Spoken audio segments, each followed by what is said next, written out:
Well, it's the start of a new month, which means you're going to be curious, maybe even obsessed about how the market performed last month.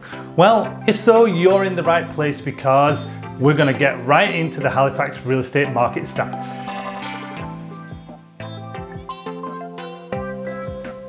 Hey everyone, it's Richard Payne here from Halifax Homes and Lifestyles at eXp Realty, right here in Halifax, Nova Scotia. And before we get into the stats, I want you to do two things. One thing for definite, but two things would be excellent.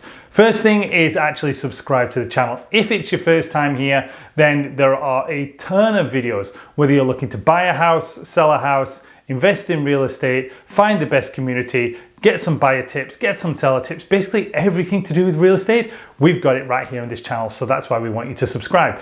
Number two, smash the bell. At that bell will actually give you the information that we've just uploaded a new video. So you'll be able to watch me forever and a day and basically become a real estate expert, because that's what this channel is going to try and make you do. Hopefully though, you'll get to that point where you're like, I'm just going to call Richard because he's the man. So just do that instead, because it's much easier. Rather than you spending all the time, I've done all of that for 9 years, so go ahead and look at it. But what you're really here is because you want to get into the stats and see how June did compared to May, because we're now at the start of July. So let's take a little look at what's going on. First thing, number of house sales, 611 homes. Now that's actually down 18% on this month last year, and it's more or less the same as May, so not really that much change. But key thing, down on last year. So selling a little bit less, 18%, so not a huge amount of homes, around about 100 homes, but still less than last year. Let's look at the average price. Just a smidge over $500,000 at $332. Now, here's the interesting point. We're actually down 3.5% from last month, which was May. Now, yes, when we look at last year, we're still up 29%. So let's not break out the celebrations here. But from a buyer's point of view, maybe it's a little sign that the market actually could be cooling off a little bit, because that equates to $58,500 over asking price, which is about 13.2%. Now, last month, that was only 11.2%. So when you look at how far we've come over asking price, if we're 13.2% over asking price, last month we're only 11% over asking price.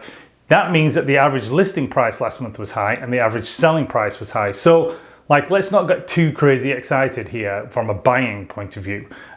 Sellers, relax. We're still in a crazy hot market. There's no doubts about that whatsoever. And the reason we know that is inventory.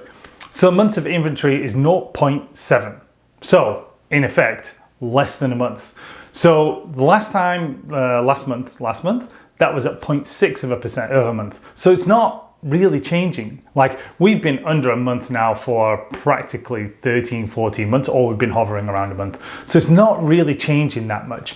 Now, the number of homes that are active are only 416 homes. So we did actually put a few more homes onto the market. And another really interesting stat is sales to new listing ratio sitting at 79%. That means if we listed 100 homes, we sold 79. That's the first time in around about 4 or 5 months where we've actually been underneath 100%. So sold 611, listed 778. So that gives you an idea that we actually put more homes on the market. All of the other months, it's been over 100%. So we would have listed 778 homes, we would have sold 800 homes.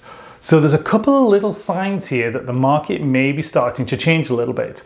And again, we'll go into reasons, some of the reasons that I think as to why that will be going on. And we've got a video coming up that goes into a little bit more detail. So we'll touch on it a little bit.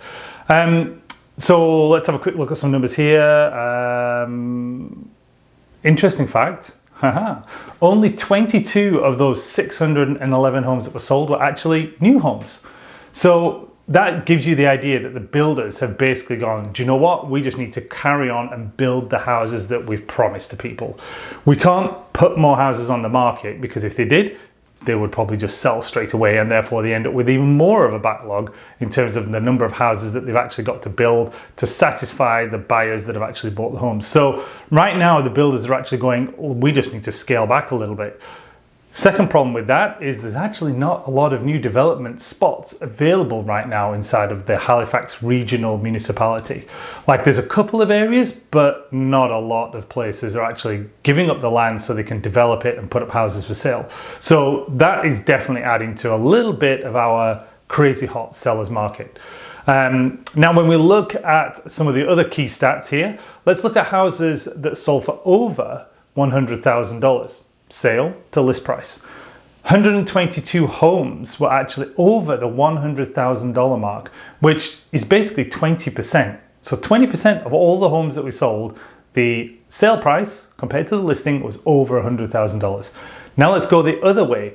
Let's just go for underneath asking price. 72 homes were underneath asking price. That equates to about 12%.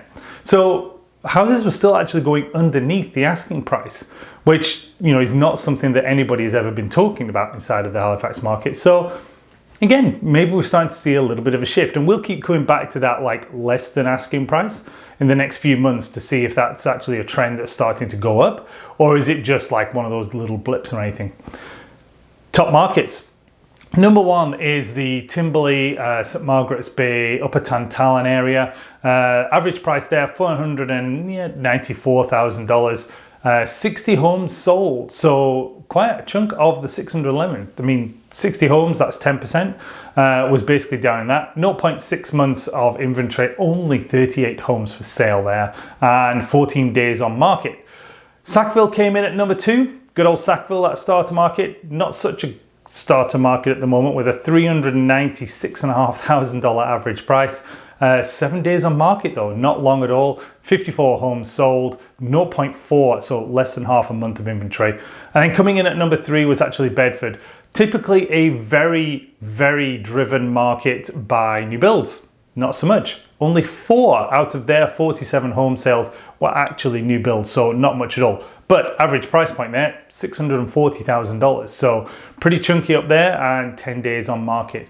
Now, when we look at the whole market, we only have 15 days on market for most of the houses that sold. There's a couple in there that actually screw the numbers up somewhat because they're like basically been on the market for a long time before prices dropped. So we've got a couple of outliers in there, but 15 days on market, I mean, that's not long at all. So that's actually down from last month as well. So those are the basic stats that we're looking at that are going to give you that slight edge. If you're looking at a specific market, then you know what? All my details are here. Just get in touch and we'll give you the basic details. But those are the stats. Now, some of the other changes, because just remember we need to go back and talk about what I thought might be coming up, is very quickly, we've got a lot less restrictions on COVID now. So I think what we're starting to see is a lot of the buyers who've been probably gun shy and have written loads of offers and not had their offers accepted, I think they're starting to actually take a little bit of a break, and they're actually starting to cool down and go, do you know what? I just need a break. I just want to go and enjoy what we can actually do now, because we can go to patios and we can travel and we can go all over the place. So maybe we should do that for a couple of months. So maybe we're going to see July and August cool off a bit. September will probably take off again because it's the fall market traditionally. So stay tuned and see what happens, but we've got another video on that one. But apart from that, like I said, hit that subscribe button and you'll get all of the notifications of everything that's coming up. And if you need to get me, well, there's tons of details down there. You'll be able to get hold of me, and we would love to have a conversation about how we can help.